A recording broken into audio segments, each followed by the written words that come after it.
China's spies have got a lot of unwanted attention recently, thanks in part to political and trade tensions between China and the US. Many of those spies work for the country's main intelligence agency, the Ministry of State Security, or MSS.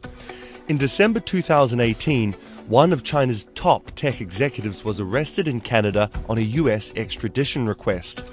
Soon after, MSS agents abruptly detained 2 Canadians in China.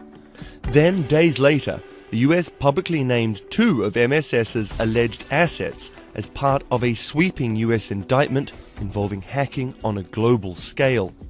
The series of events has people asking, what exactly is the MSS?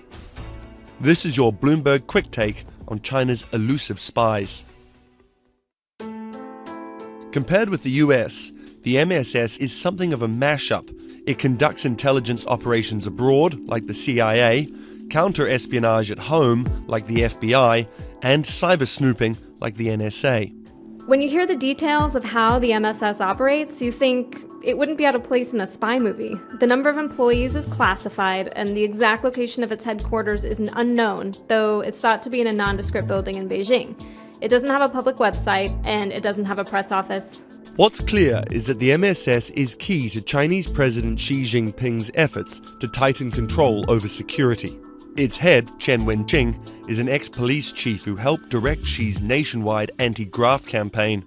In 2015, the national security law extended the MSS's power to outer space and the deep sea, as well as the internet.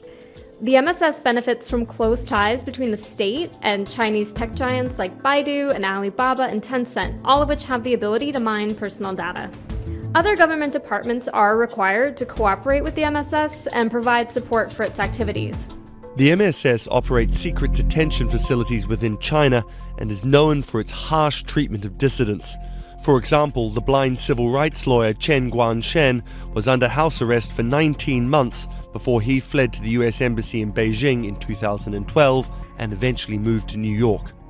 So the organization has developed a fearsome reputation, and that's based on how much power it has and the vague limitations on that power. Detainees, including foreigners, have alleged violations of their basic rights while in the custody of security agents, and some have talked about daily 6-hour interrogations, not having access to lawyers, or confinement in cells under lights that never seem to go out. Media reports have noted some key MSS victories, including the possibility that they monitored President Donald Trump's calls made on unsecured cellular devices.